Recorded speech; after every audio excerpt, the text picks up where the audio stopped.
Do you have too much zucchini? Well, we do. So what are we going to do with it? We're going to hide it in some chocolate zucchini bread. Let's get this started. Easy recipe. First thing we've done is preheated our oven to 350 degrees. In the container here, we have 2 cups of all-purpose flour. In this container, I have 1 cup of sugar and half a cup of cocoa powder. Just going to add that in there. We're also going to add 1/2 a cup of firmly packed brown sugar, 1 teaspoon of baking soda, 1 teaspoon baking powder, 1/2 teaspoon of salt,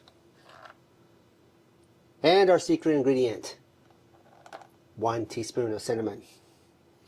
And we're going to mix that all together. Once we get that all mixed up, we're going to do 1/2 a cup of vegetable oil, 3 large eggs,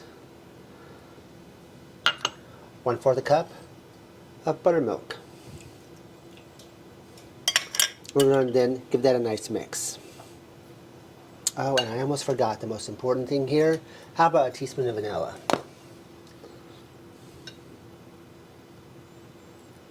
There we go. Now let's get that all mixed up.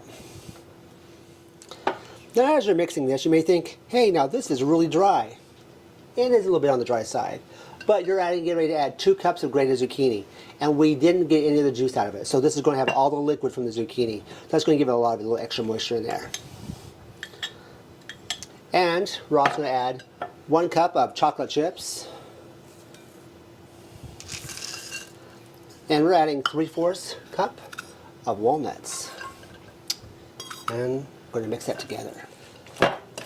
And surprisingly, as you can see, as we stirred that with all the water that's in that zucchini, it got a whole lot more moist. It's not nearly as dry, nearly as thick. All right, over here in a spray pan,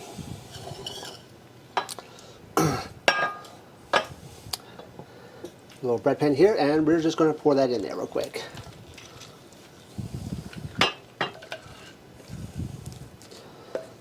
Once we get our pan filled, our little bread pan here, let's scatter that a little bit.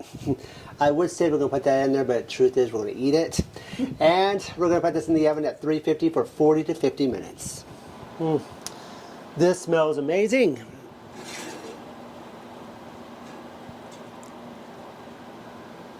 Oh, there we go. It's going to be a very moist chocolate zucchini bread. Look at that. If you enjoy recipes like this, and you enjoy hiding zucchini, give this recipe a try.